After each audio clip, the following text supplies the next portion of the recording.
C'est une foule en liesse qui a accueilli le président de la République ici au Centre régional de recherche agronomique de Foulaya au compte du lancement conjoint de la journée du paysan et de la caravane agricole.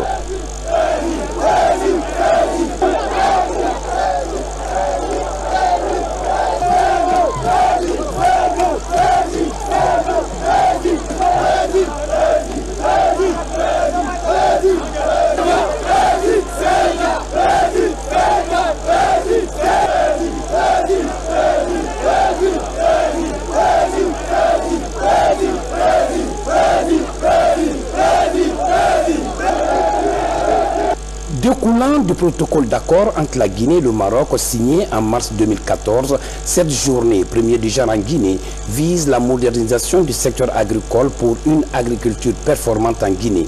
L'objectif est l'atteinte de la sécurité alimentaire en Guinée au plus vite. C'est pourquoi la coopération guinéo-marocaine s'est orientée vers une nouvelle démarche, celle qui concerne l'élaboration de la carte de fertilité des sols en Guinée en vue d'évaluer les besoins en engrais. S'engager, apprendre et innover sont les axes principaux de cette démarche. Une démarche devant appuyer les efforts du gouvernement en faveur du monde paysan guinéen. Déjà, plus de 73 000 tonnes d'engrais ont été mises à disposition contre 10 000 entre 1984 et 2010. 8 500 tonnes de semences améliorées de riz et de maïs avec à la clé plus de 19 000 hectares d'aménagement. Avec ce protocole d'accord guinéo-marocain, de belles perspectives pointent à l'horizon pour l'atteinte des objectifs. Kindia sera le point de départ de cette caravane équipée d'un laboratoire mobile qui sillonnera tout le pays. Cette coopération a aussi permis d'équiper les laboratoires du Sénasol à Conakry, de l'IRAG à Foulaya. Faut-il rappeler que la caravane est un outil de sensibilisation et de formation des paysans pour la promotion de meilleures pratiques agricoles, leur diffusion et particulièrement l'utilisation raisonnée des engrais. C'est le lieu de remercier vivement Sa Majesté le roi Mohamed V, que Dieu l'assiste, pour le renforcement de la coopération sud-sud entre nos deux pays, qui sans nul doute contribuera au développement de l'agriculture guinéenne. Le couplage du lancement de cette caravane agricole de la Guinée à la célébration de la Journée nationale du paysan n'est pas fortuit. Cet événement permet de donner l'assurance aux paysans sur de nouvelles perspectives de performance de notre agriculture. Nous avons la profonde conviction que cet élan de coopération, tant sur le plan bilatéral que sur le plan multilatéral à tous les niveaux, sous l'impulsion de Monsieur le Président de la République, contribuera à accompagner efficacement les efforts du gouvernement pour faire de la Guinée une puissance agricole émergente à l'horizon 2025. Cette vision se décline en 3 étapes complémentaires. L'autosuffisance en riz en 2017, la sécurité alimentaire à l'horizon 2020, mais surtout la croissance et l'émergence de la Guinée en tant que puissance agricole en 2025. Excellences, Monsieur le Président, nos ambitions sont grandes au regard des résultats significatifs que nous avons obtenus ensemble, et cela grâce à votre dévouement constant pour la cause des paysannes et paysans de notre pays. Pour tous vos actes au nom de ceux-ci, nous vous rendons un vibrant hommage.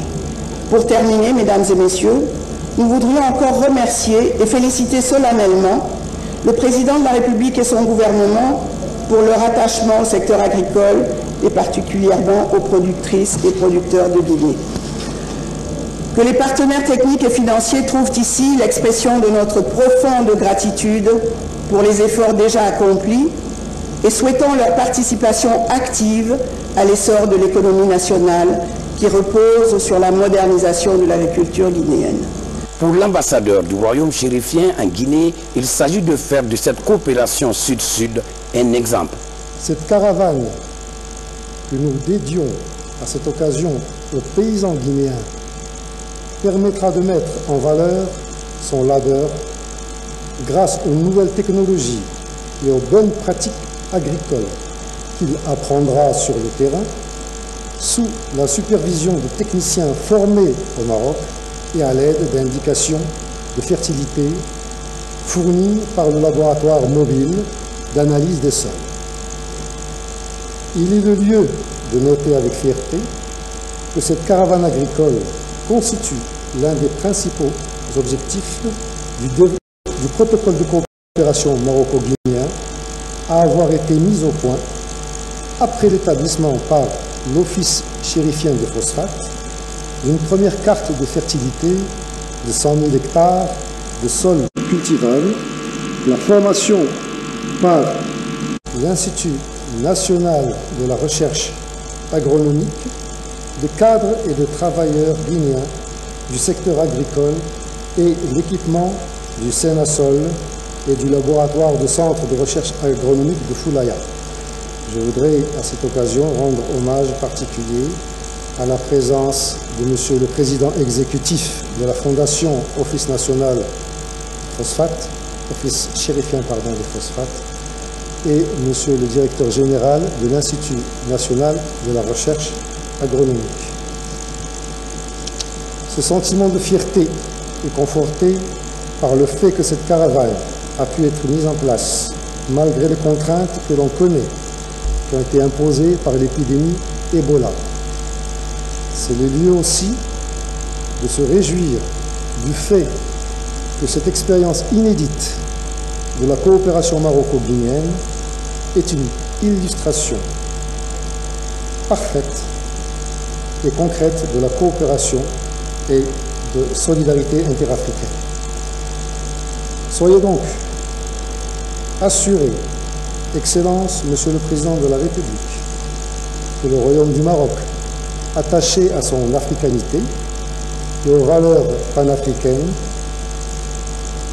qui nous unissent, ne ménagera aucun effort pour assurer dans le même esprit de solidarité et de fraternité qui a toujours caractérisé nos relations, l'accompagnement de la République sœur de Guinée dans son aspiration légitime au développement et à l'émergence par l'appui de sa politique nationale de développement agricole, en mettant à sa disposition tout le savoir-faire et toute l'expertise dont dispose le Royaume du Maroc dans le domaine agricole. Le Maroc décide ainsi d'accompagner la Guinée en mettant à disposition son expertise. Le partenaire de terrain rassure.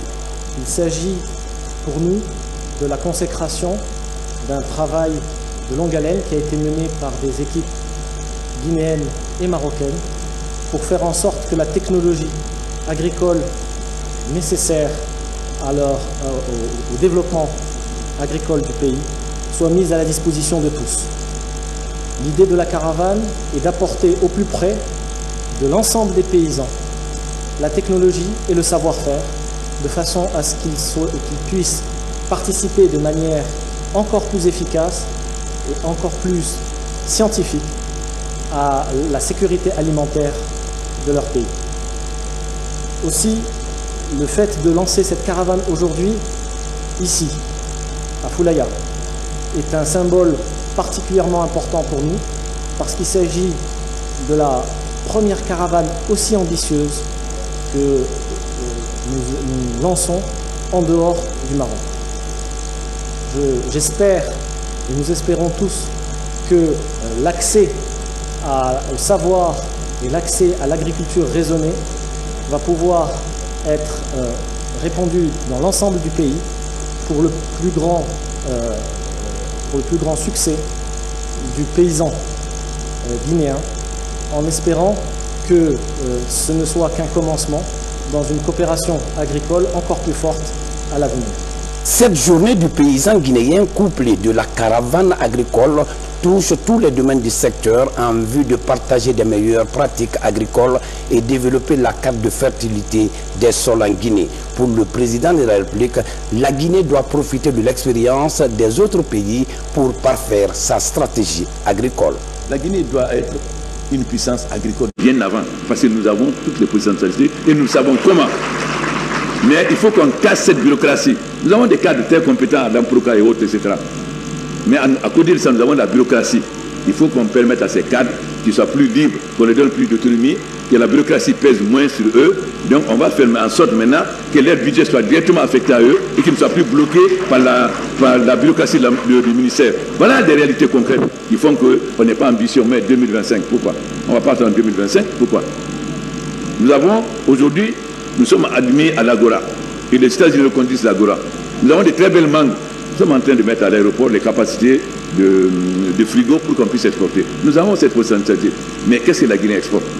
Si je prends la région de Kindia, moi je me rappelle, Colentin, vous avez Georgia, Delaunay, etc. Vous avez des grandes plantations. On produisait des belles roses avec les religieuses à Colentin. Pourquoi plus? Colentin c'était vert. Pourquoi aujourd'hui c'est pas vert? Ça c'est la réalité concrète. Nous sommes en retard par rapport à la période coloniale. Nous sommes en retard. C'est-à-dire nous avons régressé au niveau de l'agriculture. Pendant la période coloniale, en 1957, la Guinée exportait 40 000 tonnes d'ananas. Près de 200 000 tonnes de bananes. Aujourd'hui, on en est. Où on en est? Le rejet de Côte d'Ivoire, d'ananas de Côte d'Ivoire, de Guinée. Combien de Côte d'Ivoire produit aujourd'hui? Combien nous produisons? Le café, non seulement nous produisons peu maintenant, mais le café est exporté clandestinement au Sénégal. Mais nous allons mettre de l'ordre avec la douane. Nous n'allons plus accepter l'exploitation clandestine du café. Voilà des réalités concrètes qu'on masque. Il ne faut pas donc tromper les gens. Si nous voulons changer, il faut vous obliger à changer l'administration de la fonction publique. Il faut vous obliger à changer. C'est ça qui nous retarde. Cette manque d'imagination, d'audace et de soumission. Nous avons, c'est hier, les parfums en France étaient faits avec les essences de l'abbé. Mais pourquoi on ne fait plus ces essences à l'abbé? Alors qu'on a la fleur qui fait l'essence. Nous allons relancer ça aussi. On décide de relancer l'usine de l'abbé pour que nous ayons de nouveau des essences de fleurs. Nous avons l'usine de thé de Massanta, un des meilleurs thés dans le monde. Nous allons relancer aussi l'usine de la production de thé comme nous l'avons fait pour l'huile d'arachide à Dabola. Nous allons développer des petites unités de transformation de ces produits en jus. Nous avons le Fouta. Le Fouta qui a une très grande potentialité des agrumes. Mais au Fouta, nous pouvons produire et des cerises, et les raisins, et les pommes, et les poires. Pourquoi? Nous allons le faire. C'est-à-dire, il faut sortir de cette manque d'imagination, de cette routine.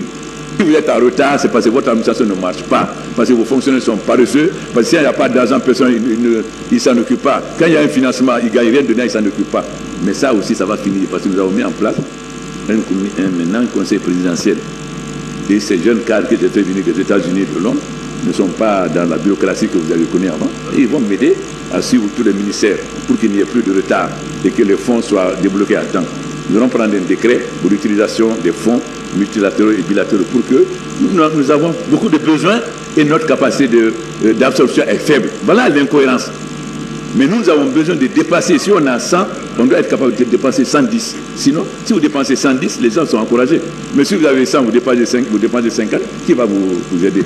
Voilà les réalités concrètes. Moi, je ne vais pas faire un discours. Je vais mettre le doigt sur nos incohérences, sur nos faiblesses pour les corriger. Nous allons faire le débat avec les paysans.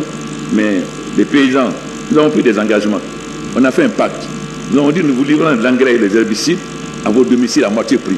Vous aussi vous engagez à augmenter la production pour que la Guinée soit autosuffisante. Ce n'est pas et qu'on soit exportateur, mais cela suppose que l'administration soit performante, ce qui n'est pas le cas, qu'elle puisse vous accompagner. Que les cadres soient plus curieux, ils cherchent à connaître l'expérience des autres pays pour tirer les leçons, qu'est-ce qu'ils ont fait de positif et qu'est-ce qui est applicable chez nous. Il ne s'agit pas de copier de façon mécanique, mais de savoir comment concrètement ce qu'ils ont fait chez eux peut être appliqué aux conditions concrètes de la Guinée. Au cours de cette visite guidée, le professeur Alpha Condé est passé de stand en stand pour échanger directement avec les paysans producteurs. Des échanges directs qui ont permis au président de la République de mieux évaluer les performances des agriculteurs guinéens.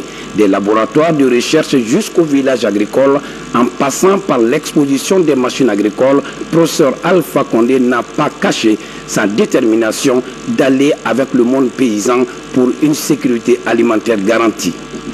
La réaction de quelques producteurs. Depuis 2011, et comme il le dit, on ne parle plus ni de période de soudure, ni du prix du riz. Et c'est rare qu'une population comme ça soit satisfaite des prix d'une denrée essentielle. Nous sommes encore une fois de plus motivés, interpellés à aller, à oser, à avancer, à foncer. dans la mesure où la base arrière désormais est bien assurée. Donc nous sommes vraiment satisfaits et nous sortons d'ici avec beaucoup plus de vigueur pour attaquer la nouvelle campagne et jeter les bases d'un développement durable pour le domaine de l'agriculture en République Guinée. Une fois de plus, le président de la République nous dépasse en initiative car il veut dévancer le monde paysan pour développer la Guinée. Mais cela dit, nous prenons acte de ce qu'il a dit et nous sommes prêts à l'accompagner, à l'appuyer. Dès lors, il s'agit de s'engager vers une initiative innovante afin de renforcer le programme d'accompagnement du gouvernement en faveur du monde paysan. Tout un espoir pour une agriculture performante en Guinée.